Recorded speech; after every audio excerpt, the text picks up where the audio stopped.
in at least official photographs, they used to airbrush out the photo, but then obviously, you know, other foreign journalists got there, they took the picture, and I mean, since the hotel has been refurbished largely through an Egyptian company, Rascom.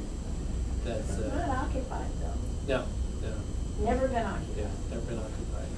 But it was refurbished as part of a deal to give Rascom, this Egyptian company, the exclusive cell phone contract in North Korea, which I'll talk about in a moment.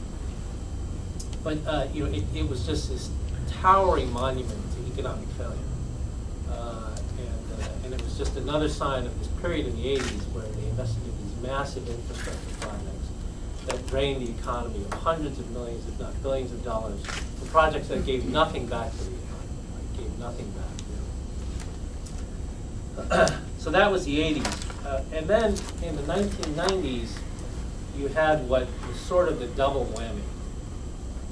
Because what happened in 1990 was that the Soviet Union normalized relations with South Korea. In 1992, China normalized relations with South Korea.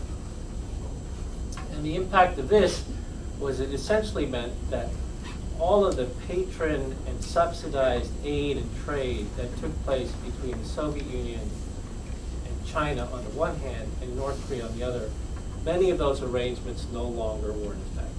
Like, to just give you one direct example, the Soviet Union used to provide oil to North Korea at about a 75% discount. So they subsidized the price of oil, the market price of oil, by 75%.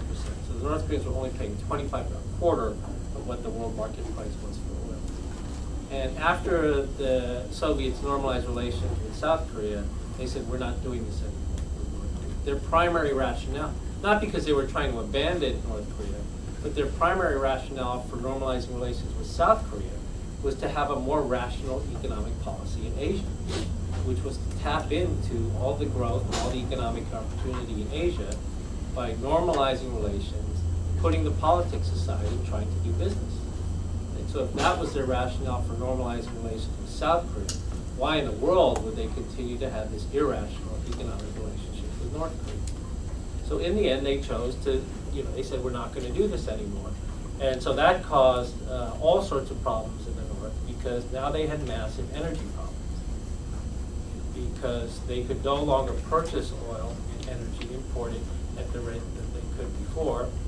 I think between